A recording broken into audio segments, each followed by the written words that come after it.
பிளவுஸை பொறுத்த வரைக்குமே பாத்தீங்கன்னா நம்மளுக்கு பிளவுஸ்ல ஃபிட்டிங் சரியில்லைன்னா எந்த இடத்துல வந்து எடுத்த உடனே நம்மளுக்கு காமிச்சு கொடுக்கும்னு சொல்லி பாத்தீங்கன்னா இந்த ஆர்மோல் ஆண்ட தாங்க காமிச்சு கொடுக்கும். பிளவுஸ் வந்து எங்க எல்லாமே எல்லா இடத்துலயும் ஃபிட்டிங் இருக்கும். ஆனா ஒரு சில இடத்துல ஃபிட்டிங் இல்லைன்னா அந்த பிளவுஸ் டோட்டலாவே வந்து நல்லா இல்லாத மாதிரி தோணும் ஃபிட்டிங். ஸோ பாக்குறவங்களுக்குமே அது வந்து ஒரு மாதிரியா இருக்கும். அதெல்லாம் வந்து வராம இருக்கணும், நம்ம கரெக்டா பண்ணணும்னா எந்த இடத்துல சரி பண்ணணும்னு சொல்லி கேட்டீங்கன்னா இந்த ஆர்மோல் ஆண்ட தான் ஃப்ரண்ட் அண்ட் பேக் ரெண்டு இடத்துலயுமே வந்து நம்ம சரி பண்ணணும்.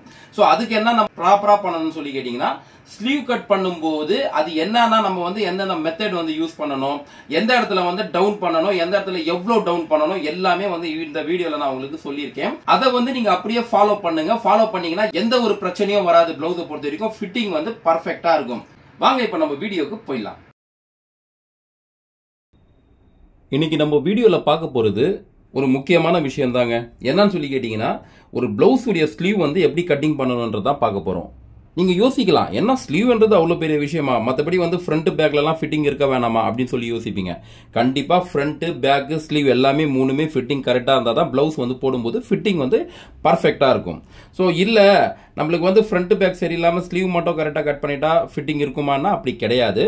ஸோ ஸ்லீவுமே வந்து அதுல வந்து ஒரு முக்கியமான விஷயம் தான். ஸ்லீவ் வந்து ஃபிட்டிங் வந்து கரெக்டா நம்ம கட்டிங் பண்ணாதான் ஆல் ஓவர் எல்லாமே வந்து ஃபிட்டிங் உங்களுக்கு கரெக்டா இருக்கும். சரிங்களா? இப்போ வந்து ஃபோல்டிங் இப்படி பண்ணியிருக்கேன். இதில் எப்படி வந்து அந்த ஸ்லீவ் கட்டிங் பண்ணுறதுன்றது நான் உங்களுக்கு சொல்ல போகிறேன். பார்க்கலாம் வாங்க. இப்போ ஃபஸ்ட்டு இங்கே கீழே வந்து ஒரு 1 இன்ச்சில் வந்து மார்க் ஒன்று பண்ணுறேன். இது எதுக்குன்னா கை வந்து மடிக்கிறதுக்காக.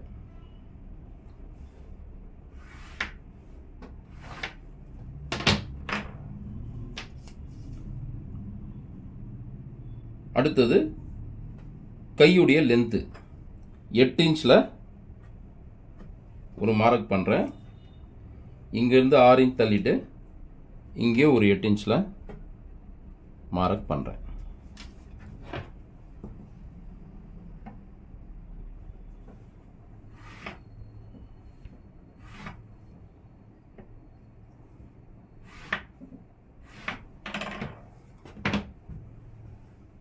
இப்போ கீழே வந்து எவ்வளோ மடிக்க போறோன்றதுக்கு மார்க் பண்ணிட்டேன். அங்கிருந்து எவ்வளோ லென்த் அதுக்கும் மார்க் பண்ணியிருக்கேன். இது வந்து எக்ஸ்ட்ரா மார்ஜினுக்கு மேலே மார்க் பண்ணியிருக்கிறது. இந்த எக்ஸ்ட்ரா மார்ஜினில் தான் கட்டிங் பண்ண போகிறோம்.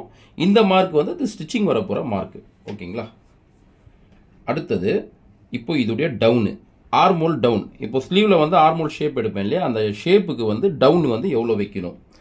இப்போ இதோடைய அளவு வந்து பார்த்தீங்கன்னா ஆர்மோல் 18, ஆர்மோலுடைய ஃபுல் ரவுண்ட் 18. அப்போ அந்த 18 வந்து நம்ம 4ஆக டிவைட் பண்ணுவோம். 4 ரேஞ்ச் வருது கரெக்டா. இந்த இடத்துல இருந்து 1/2 இன்ச் மைனஸ் பண்ணிட்டு 4 இன்ச்ல வந்து இறக்குறேன். மறுபடியும் சொல்றேன், ஆர்மோலுடைய ரவுண்ட் வந்து 18 வந்து 4ஆ டிவைட் பண்றோம். 4 ரேஞ்ச் வரும். அந்த 4 ரேஞ்ச்ல வந்து 1/2 இன்ச் மைனஸ் பண்ணிட்டு 4 இன்ச்ல வந்து ஆர்மோலுடைய டவுன் மார்க் பண்றேன். சரிங்களா? இப்போ இப்படி வந்து ஆர்மோலுடைய ரவுண்டு அதில் பாதி வச்சு நம்ம மார்க் பண்ண போறோம். 18னா 18ல பாதி 9 இன்ச்சு. அந்த 9 இன்ச்சில் 1/4 இன்ச் மைனஸ் பண்ணிட்டு 8.75 ஒரு மார்க் பண்ணிடுறீங்க. இங்கேருந்து சைடு ஸ்டிச்சிங் போடுறதுக்கு ஒரு 1.5 இன்ச் தள்ளிட்டு எக்ஸ்ட்ரா மார்ஜின் பண்ணியிருக்கேன். அடுத்தது இவங்களுக்கு எல்போ ரவுண்டு. எல்போ ரவுண்டு எவ்வளோன்னா 13 இன்ச்சு. 13ல் பாதி 6.5 இன்ச்சு கரெக்டாக. அந்த 6.5லையும் ஒரு மார்க் பண்ணுறேன். அங்கேருந்து 1.5 இன்ச் தள்ளிட்டு சைடு எக்ஸ்ட்ரா மார்ஜினுக்கு ஒரு மார்க் பண்ணுறேன். இப்போ இது ஃபர்ஸ்ட் வந்து நாங்கள் சைடு ஸ்டிச்சிங் பண்ண போகிறதுக்கு மார்க் பண்ணி காமிச்சிடுறேன்.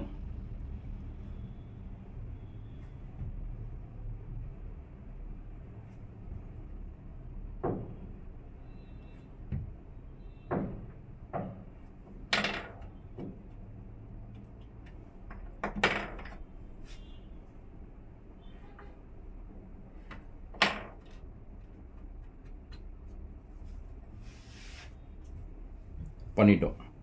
அடுத்தது இப்போ நம்ம ஆர்மோலுடைய ரவுண்ட் பண்ண போகிறோம். அதுக்கு வந்து ஸ்ட்ரைட்டாக இங்கே வந்து ஒரு மார்க் பண்ணிடுறேன். இது எதுக்கு இந்த ஸ்ட்ரைட் இந்த மார்க் பண்ணுறேன்னா, இது வந்து ஆர்மோலுடைய டவுன் அடையாளத்துக்கு தான் இந்த மார்க் பண்ணுறேன்.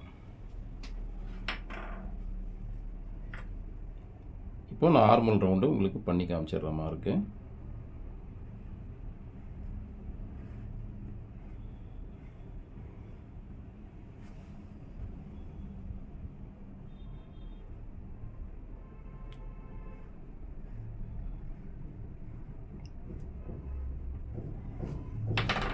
பண்ணிட்டேன்.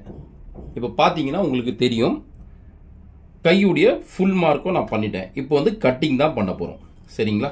இதில் மெயினான விஷயம் என்ன, நான் இந்த கையை பொறுத்த வரைக்கும் ஸோ இந்த டவுன் பண்ணியிருக்கேன் பார்த்தீங்களா, இது தாங்க மெயின். இதில் என்ன மெயின்னு கேட்டிங்கன்னா, இப்போ நம்ம நிறைய பேருக்கு வந்து பார்த்தீங்கன்னா ப்ளவுஸ் வந்து போடும்போது எடுத்த உடனே ஃபிட்டிங் வந்து ஏதாவது ப்ராப்ளம் இருக்குது ப்ளவுஸில் அப்படின்னா நம்மளுக்கு எடுத்த உடனே ப்ளவுஸில் மெயினாக காமிச்சு கொடுக்குறது எப்படி இருக்கும் எங்கன்னு கேட்டிங்கன்னா, ஃப்ரண்ட்லேயும் ஆகட்டும் பேக்லேயும் ஆகட்டும், இந்த ஸ்லீவ் வந்து எங்கே அட்டாச் ஆகிருக்கோ அந்த இடத்துல ஆர்மோல் ரவுண்டாண்ட கரெக்டாக பார்த்தீங்கன்னா ஆர்மோல் ரவுண்டாண்ட ஃப்ரண்ட்லேயும் பேக்லேயும் வந்து ரிங்கிள்ஸாக இருக்கும், இல்லைனா துணி வந்து எக்ஸ்ட்ரா நிற்கும். ஸோ அந்த மாதிரி நிற்கும் போது ப்ளவுஸ் வந்து ஃபிட்டிங்கே நல்லா இல்லைன்றது கிளியராக தெரிஞ்சிடும். ஸோ அப்போ வந்து நம்ம ஃபிட்டிங் வந்து எல்லாமே கரெக்டாக பண்ணிவிட்டு அந்த ஸ்லீவ் ஆண்டை மட்டும் நம்ம கரெக்டாக பண்ணாமல் விட்டோம்னா அப்போ ப்ளவுஸுடைய ஃபிட்டிங்கே நல்லா இல்லாத மாதிரி தெரியும். இது நம்ம ஆர்மோலில் 4 ஒரு பங்கு எடுத்துட்டு அதுடைய ஒரு பார்ட் வந்து நீங்கள் கீழே டவுன் பண்ணி வைக்கணும். அப்படி வச்சுட்டு நீங்கள் கட்டிங் பண்ணிங்கன்னா கரெக்டாக இருக்கும் உங்களுக்கு.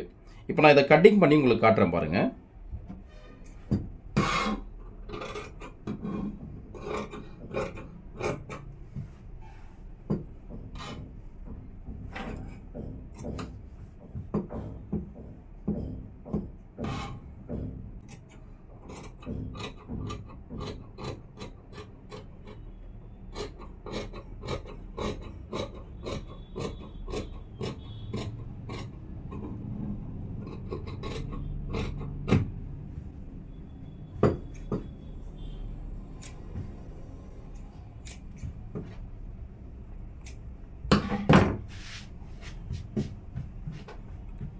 நீங்கள் அப்போ அந்த டவுன் பண்ணும்போது தான் உங்களுக்கு வந்து எந்த இடத்துலையுமே வந்து ரிங்கிள்ஸ் இருக்காது, துணி வந்து எக்ஸ்ட்ரா நிற்காது. ஸோ இந்த மெத்தடை நீங்கள் ஃபாலோ பண்ணி ஸ்லீவ் வந்து கட் பண்ணுங்கள், கரெக்டாக வரும். அப்போ நம்ம எல்லாத்துக்குமே இந்த 4 ஒரு பங்கு பண்ணிவிட்டு அது கணக்கு பண்ணி தான் நம்ம டவுன் பண்ணணுமா அப்படின்னு சொல்லி கேட்டிங்கன்னா அப்படி கிடையாதுங்க. ஸோ அளவுக்கு ஏற்ற மாதிரி மாறும். ஆர்மோலுடைய சைஸ் பெருசாக இருக்குது. இப்போ ஒரு எக்ஸாம்பிள் நீங்கள் இந்த ஸ்லீவே எடுத்துக்கலாம். 18 ஆர்மோல் சொல்லியிருந்தேன். அப்போ 18 ஆர்மோல்னா அந்த 18ல் 4 ஒரு பங்கு பண்ணோம்னா எவ்வளோ வருது, நம்மளுக்கு 4 ரேஞ்ச் வருது. அப்போ அந்த 4 ரேஞ்ச் வந்துச்சுன்னா நம்ம அந்த 4 வந்து அப்படியே டவுன் பண்ண முடியாது, இங்கேருந்து இப்படி டவுன் பண்ணி. ஏன்னா 4 ரேஞ்ச் டவுன் பண்ணோம்னா ரொம்ப டவுன் ஆகிடும். ஸோ அப்போ வந்து ரொம்ப இங்கே இழுத்த மாதிரி ஆகிடும் ஸ்லீவ் வந்து நம்ம அந்த மாதிரி கட்டிங் பண்ணி தைச்சோம்னா.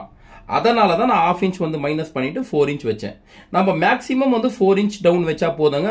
ஓரளவுக்கு பெரிய சைஸ் இருந்தால், ரொம்ப பெரிய சைஸ் இப்போ வந்து மெட் செஸ்ட் மெஷர்மெண்ட் வந்து பார்த்தீங்கன்னா ஒரு 45க்கு மேலே போகுது, ஒரு 45 இருக்கு, இல்லை 44 45 அந்த 45க்கு மேலே போகுது அப்படின்ற மாதிரி இருந்தால் ஒரு 4.25 இன்ச் டவுன் பண்ணிக்கலாம் அதிகபட்சம், அவ்வளோதான். நீங்கள் 4.5 ரொம்ப பண்ண வேணாம். 4.5 வந்து 45க்கு மேலே போயிடுச்சுன்னா நீங்கள் வந்து 4.5 பண்ணலாம் மேபி. பட் அதுக்கு உள்ளே இருக்கிற ப்ளவுஸ்லாம் இப்போது 42லேருந்து ஆரம்பித்து 45 வரைக்கும் இருந்தால் நீங்கள் அதில் 4 ஒரு பங்கு பண்ணிவிட்டு எவ்வளோ வருதோ அதை நீங்கள் வைக்கலாம். ஸோ அதோட கம்மியாக இருக்கிற ப்ளவுஸுக்கு எல்லாமே நீங்கள் ஒரு 4 இன்ச் மேக்ஸிமம் வச்சா போதும். இருந்தாலும் ஒருத்தருக்கு அளவு ஒவ்வொரு மாதிரி இருக்கும், நீங்கள் அதுக்கேற்ற மாதிரி மாற்றிக்கணும். அதை நல்லா ஞாபகத்தில் வச்சுங்க. இப்போ இதுக்கு வந்து நான் கவர் தட்டு எடுத்துடுறேன். இங்கே சென்டர் அர்க்காத்துலேருந்து 1.5 இன்ச் தள்ளிட்டு ஒரு மார்க் பண்ணுறேன். அந்த மார்க் பண்ண இடத்துலேருந்து சைடு ஸ்டிச்சிங் அர்க்காத் போட்டிருக்கேன் இல்லையா, அது வரைக்கும் 7.5 இன்ச் இருக்குது. 7.5ல் பாதி 3.25 கரெக்டாக 3.25 ஒரு மார்க் பண்ணிடுறேன். இங்கே இந்த கட்டிங் பண்ணியிருக்கல கச்சா, அந்த கச்சாலேருந்து பார்த்தீங்கன்னா 1/4 இன்ச் ஒரு பாயிண்டில் இறக்கிட்டு ஒரு மார்க் பண்ணுறேன்.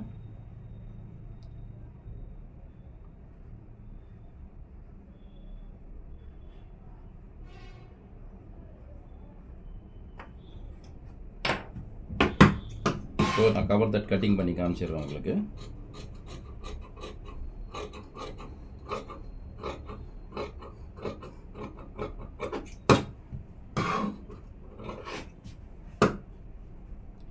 இது வந்து கவர் தட்டுக்கு அர்க்காது. கை வந்து கட்டிங் பண்ணிட்டேன், பார்த்தா உங்களுக்கே தெரியும். நான் சொன்ன மெத்தடை நீங்கள் ஃபாலோ பண்ணி பாருங்கள். ஃபிட்டிங் எல்லாமே வந்து கரெக்டாக இருக்கும், எங்கேயும் சுருக்கம்லாம் வராது. அதே மாதிரி எக்ஸ்ட்ரா துணி நிற்கிறதும் நிற்காது. ப்ளவுஸுடைய ஃபிட்டிங் வந்து பர்ஃபெக்டாக வருங்க. இப்போ நம்ம பார்த்தீங்கன்னா ப்ளவுஸ் வந்து எது கை வந்து கட்டிங் பண்ணியிருந்தோமோ அதை வந்து ஒரு ப்ளவுஸில் வந்து ஏற்றி காமிச்சிருக்கேன். அது வந்து எப்படி ஃபினிஷிங் இருக்குது எல்லாமே நீங்கள் பார்க்கலாம். இங்கே பாருங்கள், இப்போ நம்ம வந்து கட்டிங் பண்ண ஸ்லீவ் வந்து ப்ளவுஸில் வந்து அட்டாச் பண்ணியிருக்கோம். இந்த ப்ளவுஸை வந்து நான் ஃபுல்லாலாம் ஃபினிஷிங் பண்ணல, ஒன் சைட் மட்டும் தான் கை ஏற்றி காமிச்சிருக்கேன் உங்களுக்கு வந்து தெரியணுன்றதுக்காக. இங்கே பாருங்கள், ஸோ ஃபினிஷிங்லாம் எப்படி இருக்குன்னு உங்களுக்கே தெரியும். எங்கேயுமே வந்து சுருக்கம் இருக்காது, எதுவுமே இருக்காது. ஸோ பார்த்தீங்கன்னா உங்களுக்கே தெரியும். இந்த மாதிரி ஃபினிஷிங் வந்து உங்களுக்கு வரணும் அப்படின்னா நான் சொன்ன மாதிரியே கட்டிங் பண்ணி நீங்கள் தைச்சி பாருங்கள். உங்களுக்கு ஃபிட்டிங் ஆகட்டும், சுருக்கம் ஆகட்டும், எதுவுமே வந்து துணி நிற்காது. ப்ளவுஸ் வந்து தைச்சி போட்டதுக்கப்புறம் பார்த்தீங்கன்னா இந்த சைடு இந்த ஆர்மல் அண்ட் பேக்லேயும் ஆகட்டும், ஃப்ரண்ட்லேயும் ஆகட்டும், எங்கேயுமே சரி ரிங்கிள்ஸ் வராது, எக்ஸ்ட்ரா துணி நிற்காது, எதுவுமே இருக்காது. ஃபிட்டிங் எல்லாமே வந்து பர்ஃபெக்டாக இருக்கும். நீங்கள் இதே மெத்தட் வந்து ஃபாலோ பண்ணுங்கள். ஓகேங்களா? உங்களுக்கு எதாவது டவுட் இருந்துச்சுன்னா நீங்கள் கமெண்ட் பண்ணி கேளுங்க. தேங்க்யூ.